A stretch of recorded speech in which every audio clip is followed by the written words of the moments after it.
हजरात, कई बार इस बात को मैं कह चुका हूं कि आप अरब पर भरोसा ना करें।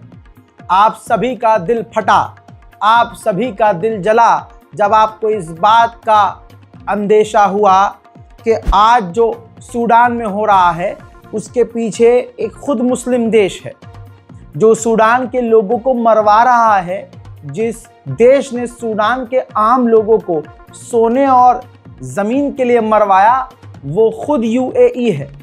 और यूएई ने अपनी गलती भी मानी जब पूरी दुनिया में उसके खिलाफ खतरनाक विरोध प्रदर्शन हुआ। हजरात मोहतरम, ये वो समय था जब पूरी दुनिया के मुसलमानों का दिल रो रहा था कि एक मुसलमान देश, एक अरब देश अपने साथी अरब सूडान के साथ ऐसा कैसे कर सकता है। लेकिन धीरे धीरे अब लोग सोशल मीडिया के जरिए समझ चुके हैं कि कौन कैसा है। आज कोई सच छुपता नहीं है, राज राज रहता नहीं है। आपको बताना चाहूँगा सबूत के साथ कि आज जो गाज़ा के अंदर लोग मारे जा रहे हैं उसमें सिर्फ इजराइल का अकेला हाथ नहीं है, यूरोप तो है ही, लेकिन जिगर छलनी करने वाली बात यह है कि फिलिस्तीनियों का जो कत्ल हो रहा है उसमें अरब मुस्लिम देश भी इजराइल के साथ है। लीजिए, आपकी स्क्रीन पर सबूत देख लीजिए ध्यान से। हजरात, इजराइल के ही चैनल और बहुत सारे चैनलों ने ये दावा किया है और सबूत मैंने आपके सामने रख दिया है कि जो यूएई का कार्गो जहाज़ है HEX 5080-1C ADB355F, भाई ये जो जहाज़ है हथियार लेकर यूएई से, जी हाँ, यूएई से हथियार लेकर इजराइल जाकर उतरा है। ये सबूत है, बहुत सुकून से दिखा रहा हूं। और जिन लोगों को दुबई बहुत अच्छा लगता है, हाँ अच्छा है दुबई भाई, जाकर बुर्ज खलीफा देखिए, हॉलीवुड बॉलीवुड के वहाँ जाके सॉन्ग्स शूट होते हुए देखिए, लेकिन वो मुसलमान अब नहीं है। अरब गद्दार है, मतलब अपने ही फिलिस्तीनियों को कत्ल करने के लिए वो इजराइल को हथियार दे रहा है। और आपको बता दूं कि उस इलाके में सबसे बड़ा अमेरिका का जो मिलिट्री बेस है वो यूएई में ही है। तो कई बार यूएई की ज़मीन से, यानी अमेरिका हथियार भेजता है यूएई की ज़मीन पर, फिर वहाँ से अमेरिका के जहाज़ हथियार लेकर इजराइल जाते हैं। अलग से यूएई भी ये काम कर रहा है कि खुद भी हथियार इजराइल को भेज रहा है। आप जाइए दुबई घूमने, आपको क्या है, आपको लग रहा है कि गाज़ा में सब कुछ ओके है, तो ऐसा नहीं है। आज फिर से इजराइल ने इन 2 मासूम बच्चों को गाज़ा के अंदर कत्ल कर दिया है। दोस्तों, अल अक्सा यूनिवर्सिटी जो गाज़ा के अंदर थी आज वो खंडर हो गई है। देखिए तस्वीर और पढ़िए मेरे साथ, इन्ना लिल्लाहि व इन्ना इलैहि राजिऊन। मोहतरम हजरात, ये मस्जिद अल अक्सा के नाम पर अल अक्सा यूनिवर्सिटी थी, जी हाँ, जहां अब सिर्फ खंडर, तबाही और लाश के खून की बू मौजूद है। यहां अब कुछ बाकी नहीं है। याद रखिएगा, अर्जेंटीना एक ऐसा देश है जो इजराइल का खुला समर्थक है। अर्जेंटीना का जो प्रधानमंत्री है वो तो यहूदी है, जी हाँ, वो वेस्ट बैंक में जब आता है फिलिस्तीन में तो दूसरे इलाकों में भी घूमा करता है और बैतुल मुकद्दस भी जाता है और दीवार पर जाकर वो यहूदी स्टाइल में पूजा अर्चना भी करता है। दोस्तों, जैसे अब्राहम अकॉर्ड है, अब्राहम अकॉर्ड इसलिए लॉन्च किया गया है कि मुसलमान और अरब देशों को इस अब्राहम अकॉर्ड के जरिए इजराइल से मिलवाना है, दोस्ती करवानी है।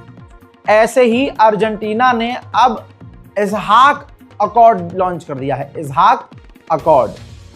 इसके जरिए जो लैटिन अमेरिका के देश हैं, जो दूसरे अमेरिका के छोटे छोटे देश हैं, उन सबको इजराइल से जोड़ना होगा, इजराइल से दोस्ती करवानी होगी। जो फिलिस्तीनी वेस्ट बैंक में रहते हैं, जिनका गुजर बसर खेतीबाड़ी से होता है, जब वो खेती करने के लिए खेतों में जा रहे हैं तो इजराइल के लोग और इजराइल की फौज उन्हें रोक रही है।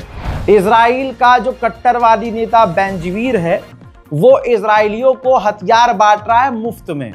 जी हाँ, इजराइल का जो भी बच्चा 18 से ऊपर हो गया उसके पास ये लाइसेंस होता है कि वो हथियार किसी भी तरह का रख सकता है। ये इजराइल का रूल है भाई। ऐसे में आपको बताना चाहूँगा, जहाँ माहौल ख़राब है, जहाँ इजराइल के सेटलर्स फिलिस्तीनियों को ऐसे ही मार दे रहे हैं, 10,000 और ऑटोमेटिक बंदूकें, बड़ी हैवी बंदूकें फिलिस्तीनियों के खिलाफ इजरायली सेटलर्स को बांटने का ऐलान बेंजीविर कर रहा है। आपको हैरानी होगी, या यूं कहूं कि अब तो रोज की बात है, नहीं होगी, और आपका इंटरेस्ट भी अब गाजा और फिलिस्तीन में नहीं है, लेकिन भाई मैं आपको गाजा और फिलिस्तीन की खबर देता रहूंगा।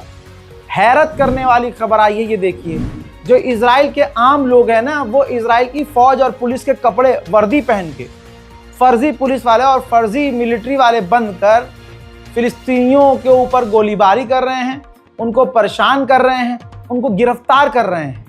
ये सब कुछ दिन दहाड़े हो रहा है, और ये इसलिए हो रहा है क्योंकि नेतन्याहू ने ये होने देने के लिए छूट दे दी है।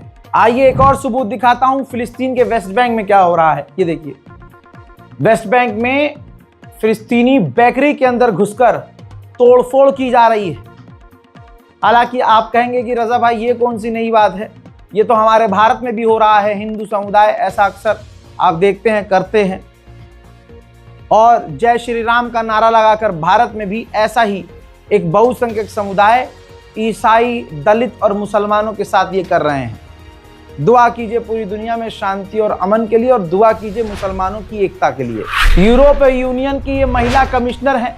इजिप्ट राजी हो गया था कि हाँ, अगर आप जाना चाहती हैं हमारे एरिया से गुजरते हुए तो आप जाइए। ये महिला यूरोपीय यूनियन की कमिश्नर है। ये जांच के लिए, देखने के लिए जाना चाहती थी कि गाजा का हाल क्या है। ये रफ़ा जाना चाहती थी, उधर से इजिप्ट ने अप्रूवल दे दिया था। अब सिर्फ अप्रूवल इजराइल का चाहिए था, लेकिन इजराइल ने एज यूजुअल अप्रूवल नहीं दिया, जिसके बाद यूरोपीय यूनियन के कमिश्नर को वापस लौटना पड़ा। अगर कातिल को ये लग रहा है कि ये सब करके वो ताकतवर हो रहा है, तो भारत के कातिलों को भी सुनना चाहिए और इजराइल के समर्थकों को भी सुनना चाहिए, देखना चाहिए। पूरी दुनिया में अंधभक्त और इजराइल जलील हो रहे हैं। लंदन में इजराइल के खिलाफ लगातार प्रदर्शन हो रहे हैं।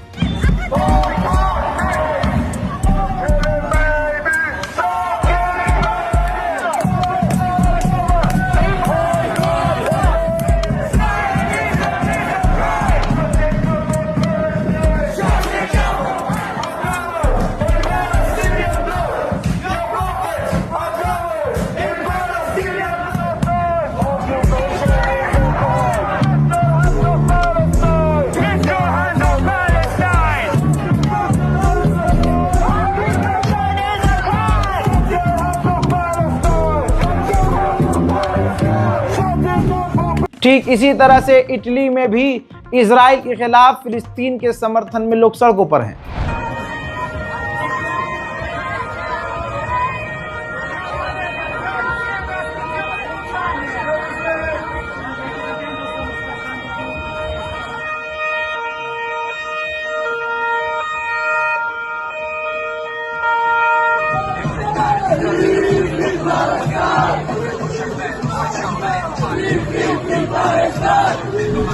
ऑस्ट्रिया में भी फिलिस्तीन के समर्थन में लोग सड़कों पर।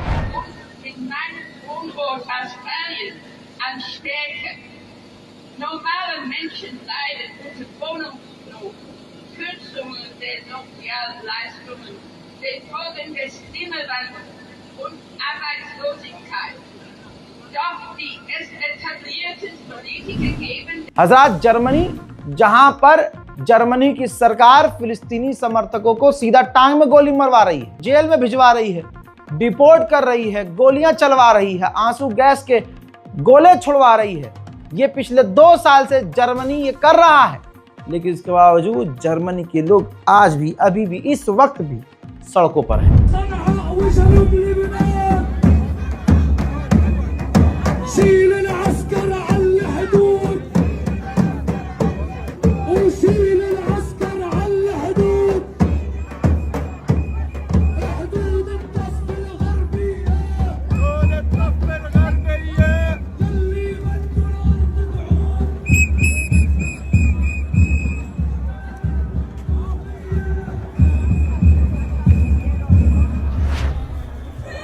उधर दोस्तों फ्रांस के लोग भी जिंदा दिल हैं। अभी भी इजराइल के खिलाफ सड़कों पर हैं और फिलिस्तीन की आज़ादी की मांग उठा रहे हैं।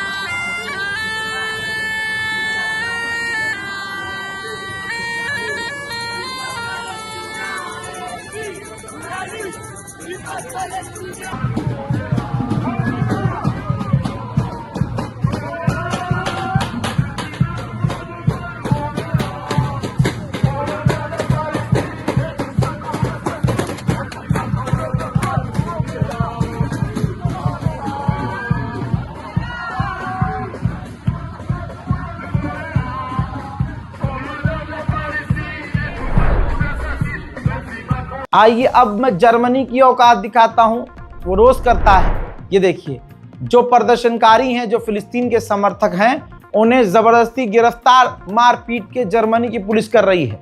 कमाल यही तो है कि ऐसा वो रोज कर रहे हैं, लेकिन जर्मनी के लोग रोज प्रदर्शन कर रहे हैं। दोस्तों, डोनाल्ड ट्रंप का प्लान फेल हो रहा है क्योंकि नेतन्याहू वो एग्रीमेंट मान नहीं रहा है।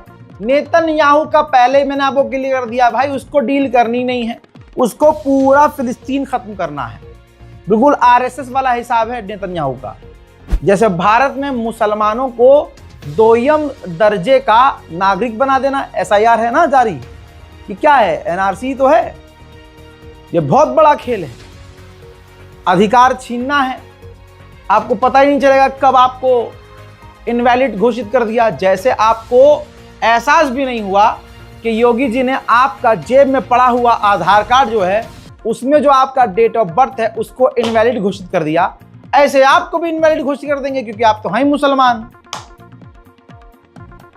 तो भाई हालात बड़े बुरे हैं, कब पता ही नहीं चलेगा कि आपको डिटेंशन कैंप के लिए भेज दिया गया है, नाम आ गया है आपका, हाँ डिटेंशन कैंप में जाएंगे अब्दुल गफूर, हाँ और ये जितने भी मुसलमानों की लिस्ट चाहिए, चलो जी, और पुलिस उठा के ले गई।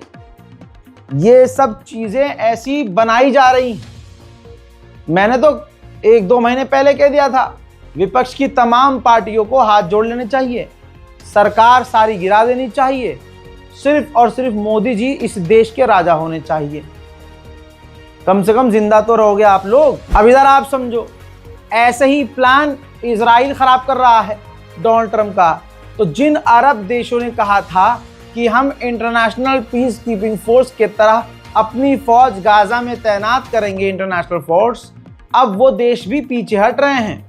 क्योंकि भाई साहब, कसाई पर भरोसा कौन करे, इस इजराइल पर भरोसा कौन करे, कोई नहीं कर रहा। कल आपको बताया था सुबह सुबह कि इराक के ऑयल रिफाइनरी पर हमला हुआ।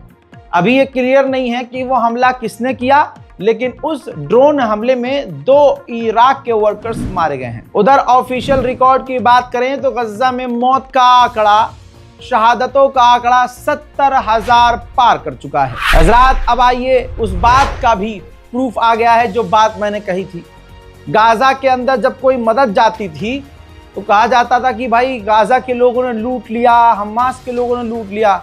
रिपोर्ट यह है कि उस ट्रकों को, उस मदद के ट्रकों को लुटवाने में भी इजराइल ने ही मदद करी, ताकि ये जरूरतमंद बच्चों तक ना पहुंचे और सब कुछ लुट पिट जाए। हजरात, आपसे फिर से गुजारिश, फिर से ऐलान, अगर आपको लगता है कि गाजा और फिलिस्तीन तक आप 1 रुपया भी पहुंचाना चाहते हैं तो इस बारकोड का इस्तेमाल कीजिएगा, ताकि वहां जो अभी बरसात है, वहां जो प्रॉब्लम्स हैं, वहां जो मुसीबतें आ रही हैं, कम से कम हम कुछ ना कर सके तो 2-4 जोड़ी कपड़ा सामान और 2-4 जो है पानी के ट्रक और कुछ खाने का इंतजाम किया जाए। यूएनएचआरसी ने साफ साफ कहा है, यूएन ने खुद कहा है, डब्ल्यूएचओ ने खुद कहा है कि वहां लोग जिंदा बड़ी मुश्किल से हैं, स्लोली मर रहे हैं लोग। भाई यूएन इस बात को, मैंने आपको कल बताया था, रिपोर्ट दिखाई थी, परसों भी रिपोर्ट दिखाई थी, ये भी रिपोर्ट दी गई है कि लोग गाजा के धीरे धीरे मर रहे हैं।